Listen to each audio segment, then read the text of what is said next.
તો ટીએમસીમાં બળવા બાદ સાંસદ મહુવા મોઇત્રાના શાબ્દિક હુમલા તમામ બળવાખોર સામે જોવા મળ્યા। ટીએમસીના બળવાખોર સાંસદો સામે મહુવા મોઇત્રાએ તીખા પ્રહાર કર્યા। પૂર્વ ક્રિકેટર અને સાંસદ યુસુફ પઠાણ પર મહુવા મોઇત્રા વરસ્યા। મહુવાએ યુસુફ પઠાણની દિલ્હી મુલાકાતને લઈને સવાલ ઉઠાવ્યા।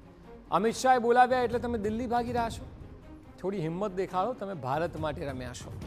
અમારા જિલ્લાએ તમને ભારે બહુમતીથી જીતાડ્યા છે। થોડી શરમ રાખો અને હિંમત બતાવો।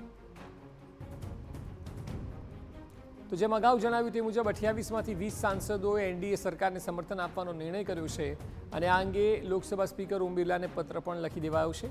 મહુવા મોઇત્રાએ યુસુફ પઠાણ પર આકરા પ્રહાર કર્યા અને તેમને યાદ અપાવ્યું કે 2024ની લોકસભા ચૂંટણીમાં તેઓ ટીએમસીની ટિકિટ પર જીત્યા હતા। 2024ની લોકસભામાં યુસુફ બહેરામપુર બેઠક પરથી કોંગ્રેસના દિગ્ગજ નેતા અધીર રંજન ચૌધરીને 85,000 મતોથી હરાવ્યા હતા। અધીર રંજન ચૌધરી તે બેઠક પરથી સતત 5 વખત ચૂંટણી જીતતા આવ્યા હતા અને તે સમયે લોકસભામાં કોંગ્રેસના નેતા હતા। તો મહુવા મોઇત્રાએ બળવો કરનારા અન્ય તમામ સાંસદો પર પણ બરાબરના વરસ્યા। ટ્વીટ કરીને બળવાખોર સાંસદોને ગદ્દાર ગણાવ્યા। તેમણે લખ્યું કે 2024માં જીતેલા સાંસદો ટીએમસીની ટિકિટ પર જીત્યા હતા। જનાદેશ એનડીએ માટે નહોતો।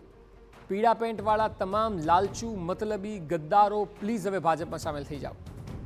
તમારી બેઠક પરથી રાજીનામું આપો અને ભાજપની ટિકિટ પરથી ચૂંટણી લડો। જોઈએ તમે કેટલા મોટા હીરો છો।